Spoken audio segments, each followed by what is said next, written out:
I was working on Wall Street. I saw mergers were not working well after they closed because the two cultures were different. And that got me interested in, is there a best culture? And I decided to take some time off Wall Street and do research. It led to writing a book for Thomas Nelson Publishers called Fired Up or Burned Out. And then just over time, Evan, over the last 17 years, we've seen doors open for us to do work with the engineering section at the NASA Johnson Space Center. We were just doing work for the U.S. Air Force. We're doing a lot of work in healthcare, Memorial Sloan Kettering Cancer Center, Yale New Haven Health System. And it's a really simple idea that there are three types of cultures. Cultures that connect people, which are the best, and cultures that isolate people because they're cultures of control, or cultures that are indifferent to people, which we call cultures of indifference. And what we do is we work with organizations to help leaders understand how to think about culture, to provide them frameworks and tools to cultivate connection among the people they lead. And it's becoming a huge issue because America and most countries around the world are going through an epidemic of loneliness right now.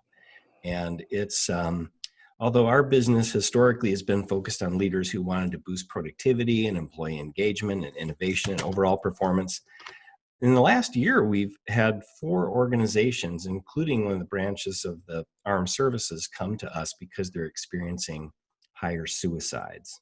So that's kind of a surprising turn in our business, where we're just seeing toxic cultures have become so toxic in the workplace that people are struggling, and in the most extreme cases, taking their own lives. We're seeing that in last year, the organizations, I mentioned a branch of the armed services. We also did work for 2 healthcare organizations that have experienced some suicide. Well, most physician suicide is a big issue, and physician burnout. So we're seeing that in healthcare. And then we had the largest school district in Utah, had 10 student suicides and came to us. And what we're finding out is they learned from the Centers of Disease Control that the best way to protect people from suicide ideation is to cultivate relationships and connection with family, friends, and community. And we would also say with the Lord as well.